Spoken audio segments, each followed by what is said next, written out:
To evolve, to grow, to develop yourself is to be human. And to be human is your personal brand. And I swear I'm drawing the connections. They're there. I promise they're there. We're going to talk about evolving your personal brand and refining it. Okay, let's go. If you're tired of the old cookie cutter marketing advice and want to take your personal brand to the next level with bold, actionable strategies that truly reflect you, you're in the right place. Let's untangle your marketing mayhem with Zoe, the video confidence coach, on the Unboring Your Brand podcast. Unboring Your Brand was recorded on Wadawurrung land.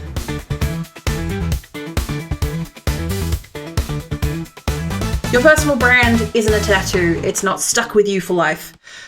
Well, your reputation and your personal brand is kind of stuck with you for life, but it's something that you can develop and you can evolve and change throughout your life.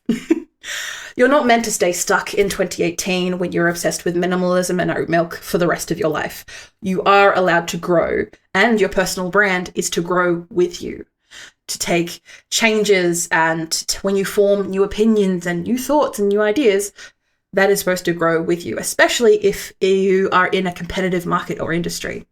So we're going to talk about personal brand, keeping your personal brand fresh as you grow, and making sure that it's not just when you flat out change your mind. Making sure there's a little bit of strategy behind what you do, because of course, Zoe Wood, the video confidence coach, is here to help you with marketing strategy and video marketing. Oh, what a shock.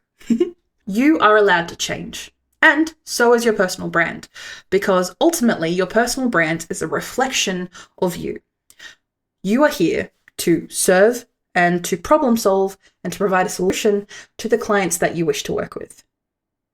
So in turn, your personal brand needs to be the outward work that you do to solidify that personal brand. Now, that can be via content. So we're talking like email lists, websites, social media, like billboards, like pamphlets, like everything that comes out, like no matter how you market yourself, you are doing some sort of content marketing.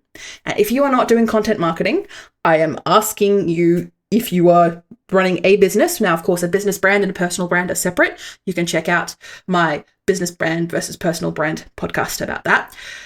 Ultimately, when it comes to those things, your personal brand isn't a prison, and it is a way of preceding your reputation, but also being able to serve people when you're not in the room, to be able to get people on board, not just with your message and your thoughts, but also to help and serve them when you are not able to give them your full attention, because we all have one life and there are so many people in the world who potentially need your help. So in turn, you can do this via content, you can do this via other ways of communicating your message.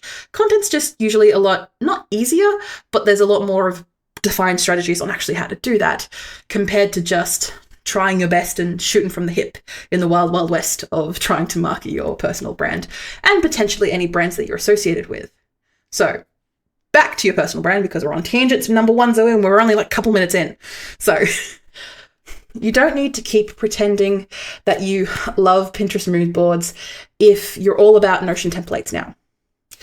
You can give yourself permission to evolve publicly, because your personal brand is ultimately a DIY construction project, and people relate to growth, not perfection.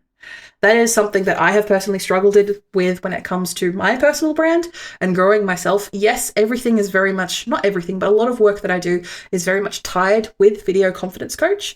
But there are plenty of projects that I have done in the past and continue to do that are not necessarily related to the Video Confidence Coach. Say, for example, a project that I run called Vic Podcasters is a Facebook, LinkedIn, and email list for Victorian podcasters. So if you're new or if you're a professional, join the community and you'll get tools, helpful insights, and a community of bright,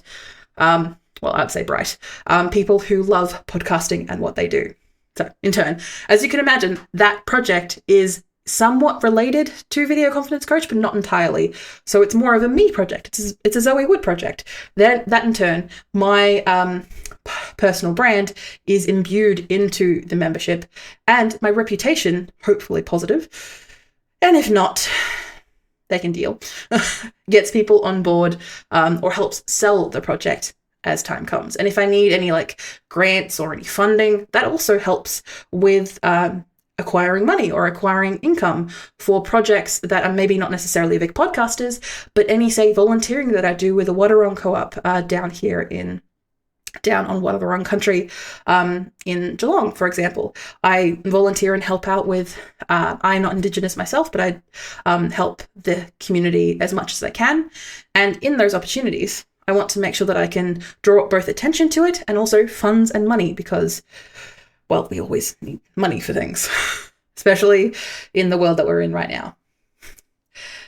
Let me get back to the point, Zoe. Your audience, the community that you are growing around your personal brand, is smarter than you think. They're not dum-dums. They can tell when you're phoning it in, and they can tell when you're not really feeling it anymore, or you're doing it on the back burner. If your content doesn't feel like you anymore, it probably isn't. And if your message does not resonate with them anymore, and what you're trying to push seems outdated or just, frankly, old school, and I'm not talking cool old school, I'm talking like down frumpy old school, then, well, first of all, you're not listening to your audience in that respect. And also, you're not trusting your audience to grow with you, to evolve and change with you through their own personal branding journeys, reputation, but also just their day-to-day lives. They can make room for one more crew that gets a version of you. We're not everyone who you follow when you were 12 or 13, especially for those of us who grew up with the internet. I mean, I didn't, but I'm sure there's a high chance that you did. For people that grew up on the internet, like the stuff that you liked when you were 12, 13 is not necessarily the stuff that you like now. You are allowed to grow and evolve as a person, which in turn, your personal brand should do the same. If you update your look and your feel and your language, your personal brand should do the same too. Because, let me say it again, your personal brand is ultimately a reflection of you, what you put out publicly. And yes, the old that old Canva PDF template may have served you well in the past, but if it's giving 2020 vibes, it's time for a refresh. And it doesn't mean that you have to rebrand everything every month, or that you have to, like, for example, overwhelm yourself. And I've had this with a couple of clients where I've mentioned that they've said, like, they've been using headshots from the 80s. I was born in the 90s. That is older than me. And when people come to work with you, or they see photos of you, or they see video of you, or they see you out and about, and you are not the 80s heartthrob in your mid-20s, when you are not that now, whoa. I'm not saying that you need to completely change yourself every single month. Maybe 4 times a year, just checking in with your bios. So these are the small biographies that you have either on your social media platforms, your website, anywhere that is representing you. Maybe updating these maybe like once or twice a year. To be honest, once a year is usually what I recommend for most people, because most of the time you're not changing your message. You're not changing your foundational ethos. You're not changing very core parts of your brand and also yourself. Because not necessarily when you pick a niche that you stick with it. There are plenty of people that I work with. For example, one that comes to mind used to be a chef. Used to be a personal chef for rich toy people who are very expensive. And they just found that the pressure and also just the whims of their clientele was no longer worth it. So then they pivoted from that into leadership and executive coaching. Now, that may seem like a very large swing to a different personal brand, but actually it worked really well. And turns out a lot of their previous clients are now, their previous chef clients are now their actual executive and leadership coaching. And with that in mind, they were able to obviously move that personal brand slowly over time, but they were able to use the knowledge and what they had gained and the problems they had solved in their chef career to be able to use it and use it effectively in their current career. because they were able, well, first of all, they made sure to update their bios, their photos, their color palettes, their tones of voice, their messaging, all of that stuff that you would usually do in any sort of update, like you would, say, once or twice a year. But in that transition, he was able to clearly articulate that, yes, I was a chef, I am no longer a chef. So when people asked for it, obviously they're not going to do that. But making sure that they were able to use that messaging and clearly, and actually there was plenty of people who reached out to him for chefing. He says, I don't do that anymore. I serve people this way. It actually got them thinking. And then he got a fair few clientele from just not dragging people, but providing that answer to that problem, let's say. And he was able to do that relatively easily and smoothly. Why? Because he knew his message, he knew his values, he knew his core understanding of why he was put on this earth. He knew his why, as the cynics and as the Simon Sinek people would say. To have a motivating factor that is not just inside you, but beyond you, helps you with that personal branding. So you could change your career every 5 to 10 years. Sure, whatever. I don't think that would be great for your psyche or your stability, but hey, everyone has their different feelings when it comes to themselves. And there's plenty of people who I know who can no longer work in the career that they were in before because they aren't able to, say, make it out to the oil rigs or wherever the hell they were, or they may not be able to physically do it anymore. That is okay. I am very much myself in that respect. I was someone who ran a videography company since I was 14. And then I went through cancer treatment and couldn't, for a very long time, my hands shook like crazy. I've slowly gotten them back kind of under control now. But I still find myself that I get a lot of people still asking for my videography skills. And yes, the video confidence coach kind of, when I was still a little bit unclear of my own personal brand, it was still very messy and still very weird. But in time, I have been able to utilize that and, well, not just provide those services, but to be able to push with my values and push my understanding for the problem that I'm solving. Because when people came to me, they just didn't want just a video. They wanted a problem solved. They wanted a strategic understanding and direction of why they're using video in the first place. So that's what I did. I became the video confidence coach. And now I no longer do the physical like videography work. And depending on the project, I help out with the editing, but I also am that producer, that director for those larger clients. Keeping in mind, I only do those like 3 to 4 times a year because they're a lot of energy and effort. But I have those skills that I'm continuing to use. But most of my effort and focus is in marketing and strategic direction, helping people build their personal brands and not having it to be perfect to do so. Which goes on to my next point, that when it comes to your personal brand and when it comes to evolving it, especially in public where everyone, your family, your friends, your nan, your aunt, and also like your ex-colleagues or maybe even your current colleagues can see this and see how you're changing and evolving, can sometimes leave people feeling a little bit self-conscious that they have to be perfect when it comes to the public, like being able to change and like change their mind when it comes to how they present themselves, not just online, but in person and wherever their personal brand ends up sprinkling throughout the universe. It is okay not to have a perfect rebrand.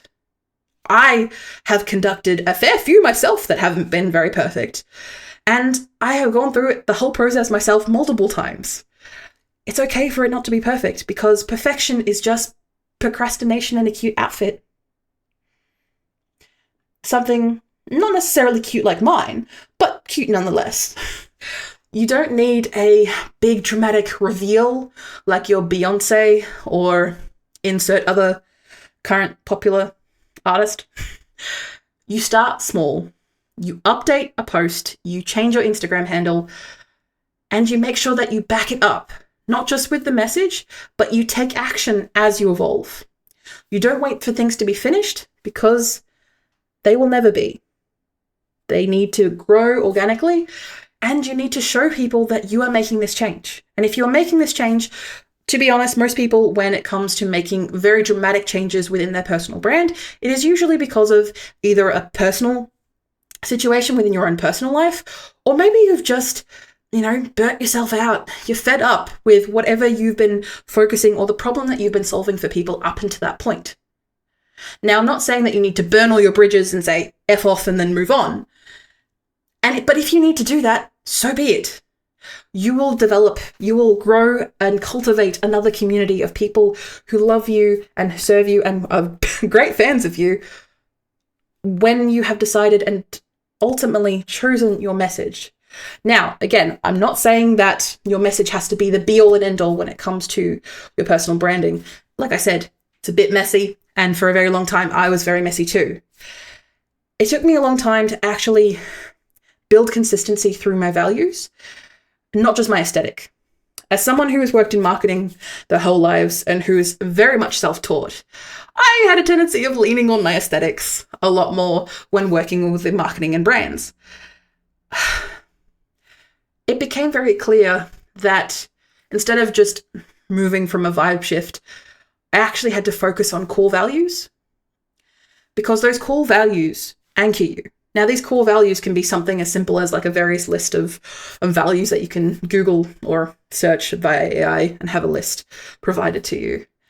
But they're just words at the end of the day. You need an understanding of those core values behind you to support you. What I can even do now is go through my own system and look up my own core values. I look at this around about once or twice a week.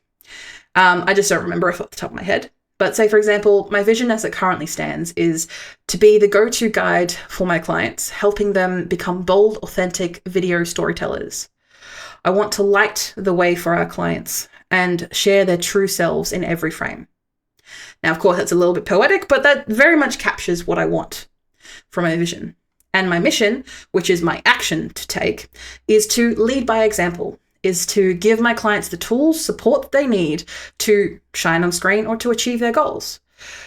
I want to coach and inspire and walk alongside my clients as they build their confidence and grow their video presence. My values are authenticity, growth, inclusivity, honesty, innovation, accountability, and kindness. Now, of course, I can go into much greater detail as to each one of those things, but by the token of that, you understand that my value and my vision and my mission is what I'm trying to achieve. And hopefully you're seeing that in not just the work that I provide in this podcast, but in the work that I do both online and in person. I want to build consistency with my values. And I want to be able to anchor that both in myself and my marketing, that I can be authentic and build connection and have people be seen. That's ultimately where the work that I do fits in. Where does that work for you? What are the things that you can clearly say and clearly articulate? And you might need to workshop this a little bit and write things down and remind yourself on these things. Once you have decided and once you have been able to articulate in a couple of sentences even what those mission, value, and vision is for yourself and your brand and your business brand, that can help anchor you. You can let those guide your messaging, no matter how the visual shifts and aesthetics of your brand may shift and change over time. Your personal brand is not a one-hit wonder. It's more like a Spotify Wrapped, changing each year, wildly changing. And sometimes you have slumps where you look back and you go like, ooh, I was struggling there a little bit, wasn't I? Or maybe your Spotify Wrapped may have been taken over by your child and you've got a whole bunch of either angsty teen music or, God forbid, Wiggles. But your Spotify Wrapped should hopefully always be you. And your personal brand should be a reflection of you and what you want your people to achieve. So go ahead and give yourself a little brand makeover if you're feeling a little bit stale about what's going on. And it's not selling out, it's showing up, because that's what your personal brand is about. If you need help navigating your brand evolution or what next steps to take for your personal brand, you can make sure you can find me at vcc.training. I have plenty of products and tools, and if you need to, you can always just book in a Pick My Brain session where you can give me some details, I'll do some research, and we'll have a chat about ways and actions that you can take next. I also run a Glow and Grow branding session, which has a lot more direct actions, details, and everything that backs up what I'm saying, but happy to go with whatever works best for you, and hopefully we can work together. So we can revamp your color palette with a strong flat white, or a latte, or a hot chocolate, depending on your flavor.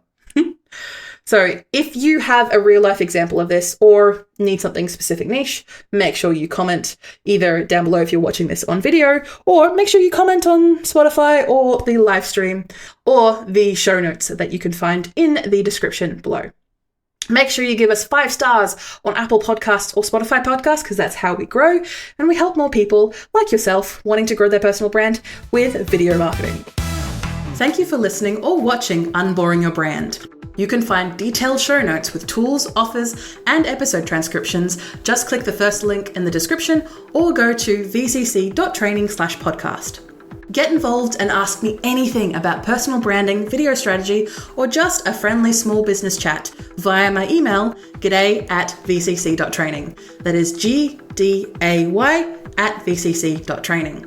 The Video Confidence Coach would like to acknowledge and pay my respects to the Wadawurrung people of the Kulin Nation, the traditional custodians of the land on which I record my podcast.